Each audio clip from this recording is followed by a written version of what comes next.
Developing news now, the families of 3 people who died on Flagstaff Lake in the Eustis area from last year have filed a wrongful death lawsuit now against a boat manufacturer and a marine dealer. It happened last August near Cathedral Pines Campground. Attorneys say they are suing Bombardier Recreational Products along with Richardson's Boatyard. The lawsuit claims the pontoon boat had design problems that made it prone to capsizing. Bombardier had issued a safety recall for some Sea-Doo switch pontoon boats months before the incident. The suit claims the boat involved had received the recall repair, but that the repair did not fix the underlying problem. Attorneys are seeking damages for the 3 people who died and 2 survivors. CENTER Maine has reached out to both defendants in the case. A spokesperson for Bombardier Recreational Products says it will not comment on pending litigation. We have not yet heard back from Richardson's Boatyard. Police in Portland investigating a deadly hit and run right on Forest Avenue. Happened just after 9:15 last night. According to investigators, a car hit a 57-year-old woman there. She died. We're told the driver then left the scene. Witnesses described the vehicle as a dark-colored pickup truck. Police are not yet sharing the name of the woman who was killed. Police, though, are asking anyone who saw that crash last night, has information or has video from a doorbell or a dash cam to please give them a call.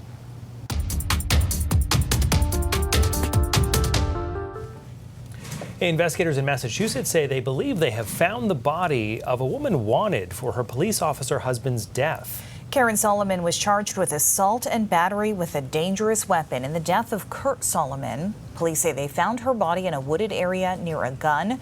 While court records indicate the 2 were married, authorities declined to discuss their current relationship, citing domestic violence privacy rules. Police shared a statement from the Solomon family. This is from the Solomon family. The nightmare of the past week has left our family heartbroken and rudderless. The compassion, dedication, and empathy of all agencies involved have given us light in face of darkness. Police said a medical examiner would need to confirm the body is Karen Solomon. Her husband was a 31-year veteran officer with the Worcester Police Department. He was found dead a week ago.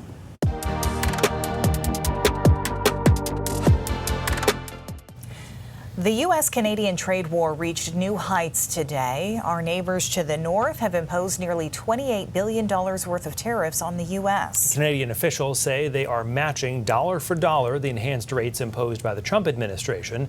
The Canadian-imposed tariffs will be on 700 U.S. products, including dairy, steel, pulp, paper, electronics, and appliances.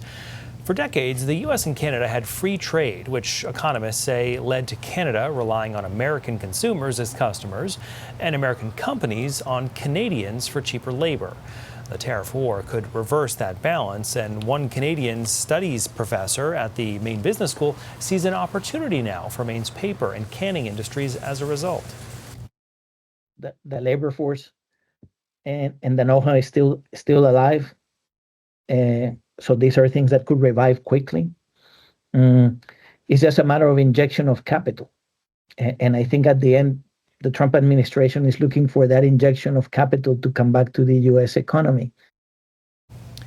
The new Canadian tariffs are set to go into effect September 8th, impacting 6% of U.S. exports, according to CNN.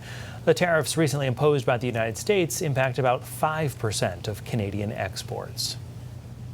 Now, amid the escalating tensions with Canada, President Donald Trump now says the U.S. is considering renaming Lake Ontario as Lake America. Lake Ontario separates New York State from Ontario, Canada. The idea comes a day after the president warned Canadian leaders of far worse consequences if they don't fall in line.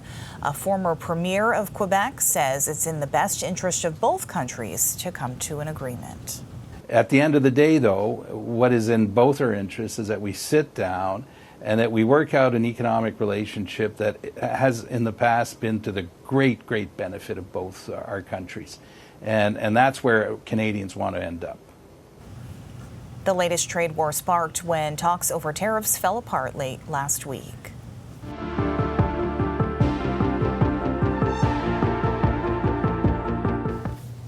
New data shows an increase in immigration enforcement in Maine this year, according to data obtained by the Maine Immigrants' Rights Coalition. So far this year, ICE detentions surpassed the total number recorded in 2024 and 2025 combined. The group also says the data shows ICE broadened its presence across 50 cities or towns between 2024 and 2026. Merck says 98% of people apprehended had not been convicted of a crime. The newly released federal data covers ICE activity from March 3rd through August 6th.